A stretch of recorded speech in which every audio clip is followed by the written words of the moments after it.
Que hoy estaba prevista una reunión para volver a tratar esa subida del salario mínimo, un encuentro además al que la COE ha dado un plantón que conocíamos desde primera hora de esta mañana. Sin embargo, las últimas veces que este salario se ha subido se ha demostrado que no sirve para mucho.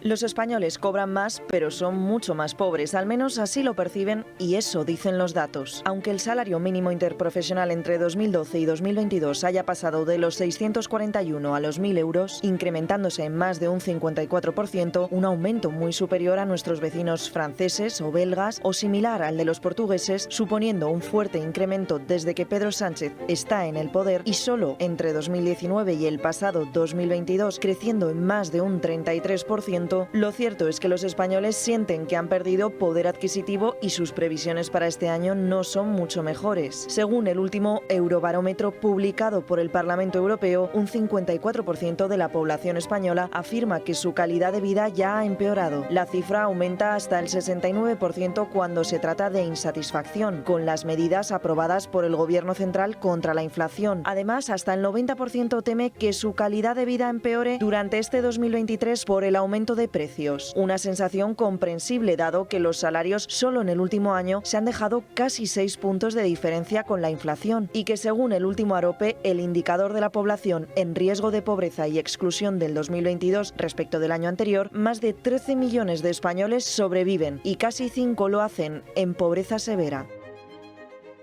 Bueno, como les decía, esa reunión está prevista para hoy, a la que Yolanda Díaz acudía para sentarse en la mesa con comisiones obreras y UGT. Lo que plantean los sindicatos es que ese salario mínimo suba en 100 euros más al mes, hasta los 1.100 euros. Sí, pero hoy lo que he comentado en todas las televisiones son unas declaraciones de Feijóo apoyando la subida del salario mínimo ayer.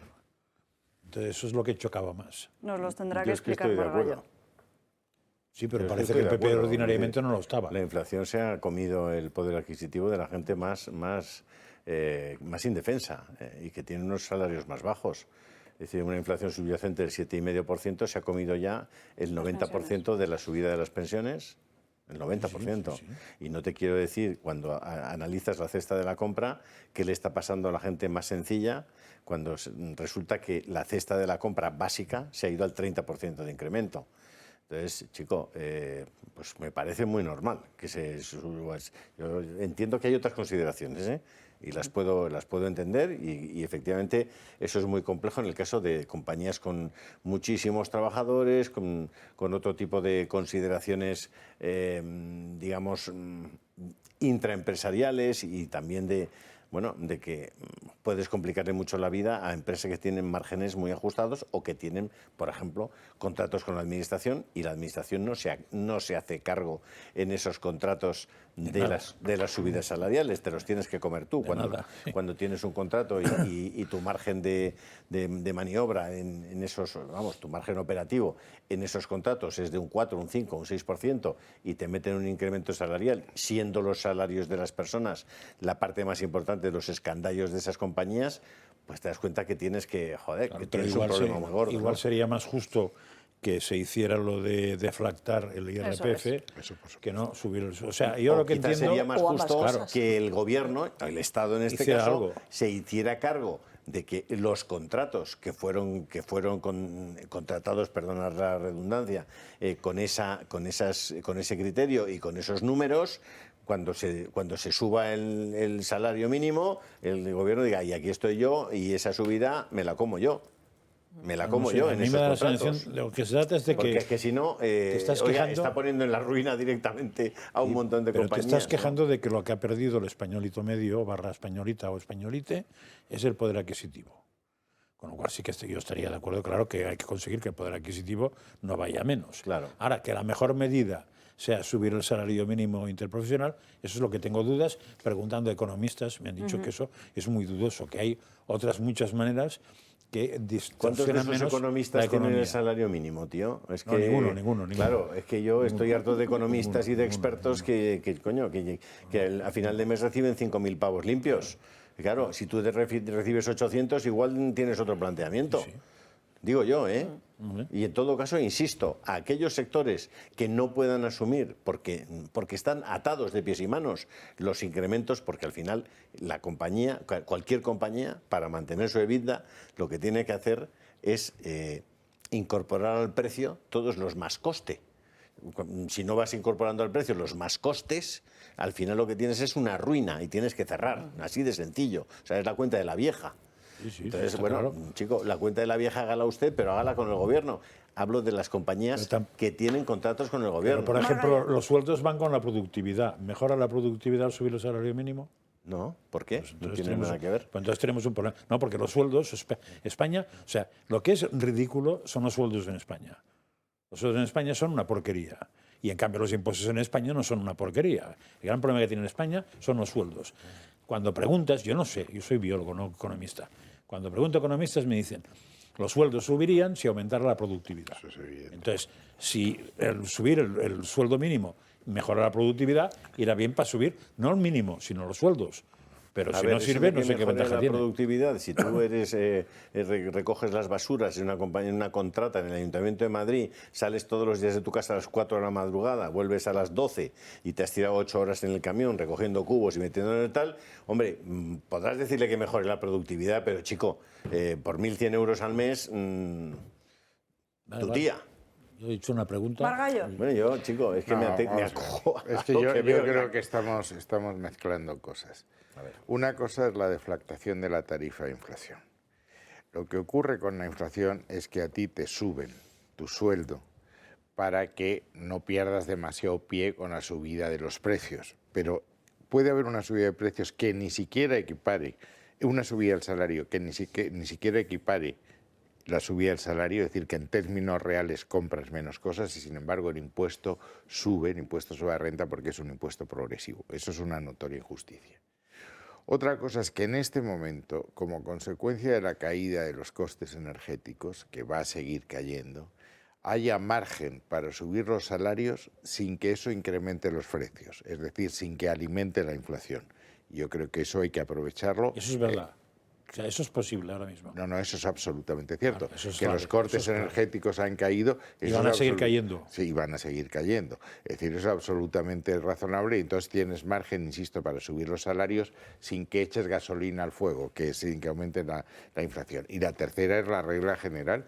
Si aumenta la productividad, tú aportas con tu trabajo más a la empresa y es justo que te suban los salarios sin que eso afecte a la inflación. Pero vamos, lo que ha dicho el presidente Feijóo es evidente, es que con una inflación subyacente como la que tenemos, tú tienes que ir acomodando los salarios porque si no cada año es más pobre. ¿Por qué se aplica ese razonamiento a las pensiones si no se aplica al salario mínimo? Ya, pues porque los pensionistas son 9 millones y pico que quieren que voten y el salario mínimo no. No, pero insisto, el problema de subida de los salarios es que dice, oiga, es que si están subiendo los precios y encima usted sube los salarios y suben los costes, suben más. Pero si han disminuido los costes, tienes un margen y por tanto puedes subir los salarios sin que se produzca eso que sea efecto de segunda ronda.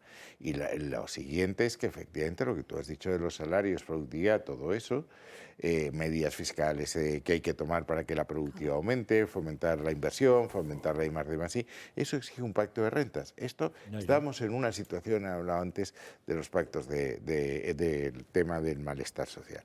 Es que unos pactos de renta y eso exige un acuerdo entre las dos grandes fuerzas nacionales. El problema de todo esto, lo decía muy bien Juncker, que era presidente de la Comisión, dice, todos sabemos lo que hay que hacer. Lo que no sabemos es qué hay que hacer para que nos voten después de haber hecho lo que teníamos que hacer.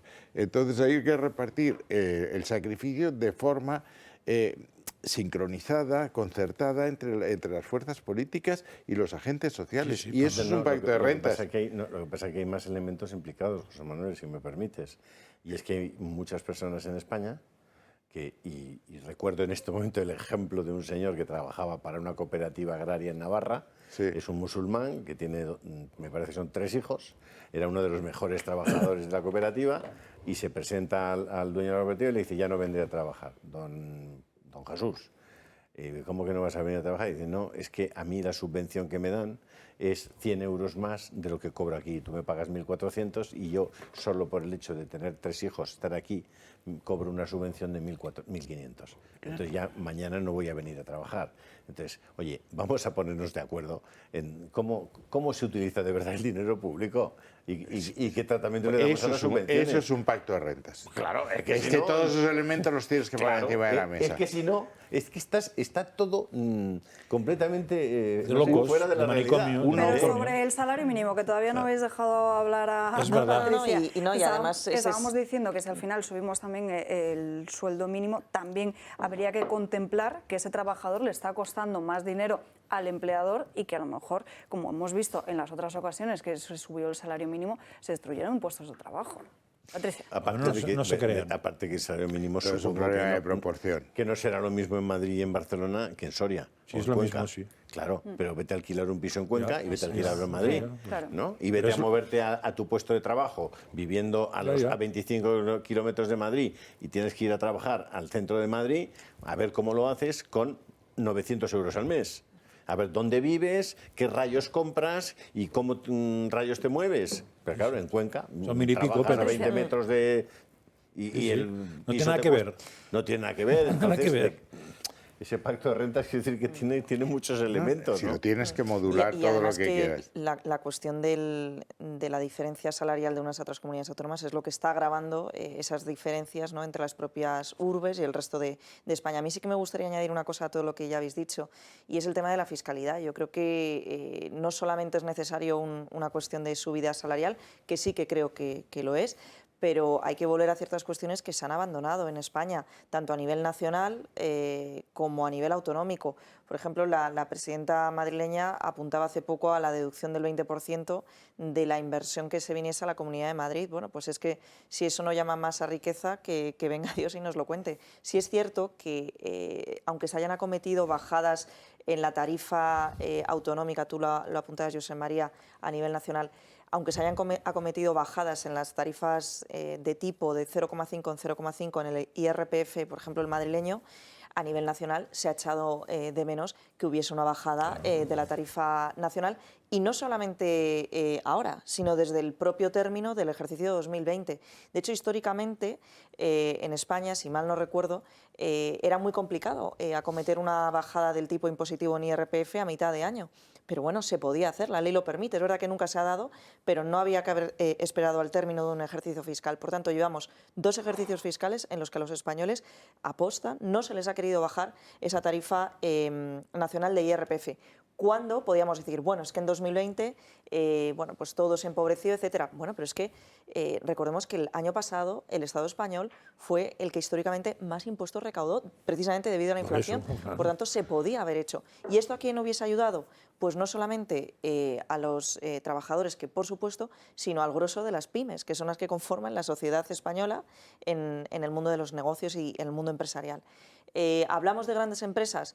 Pues yo entiendo, cuando hablan de capitalistas despiadados, yo entiendo el fondo al que se refieren. Es muy triste que grandes empresas en España que se han enriquecido no se les pueda aplicar un mayor impuesto, etcétera. Pero en cuanto nosotros dejamos de favorecer las grandes empresas que crean una gran parte de los empleos en España, creo sinceramente que estamos atacando a la industria española, y eso no es algo bueno. En cualquier caso, sí a la subida de salario mínimo interprofesional porque es necesario, pero también drástica bajada inmediata del IRPF, que al final es el único impuesto, a diferencia del IVA, ahora que nos han intentado vender con el tema de los alimentos, es el único impuesto que sí que es progresivo, que sí que cree en esa justicia social, que paga más el que más tiene. Lo sufrimos todos a final de la nómina de cada mes.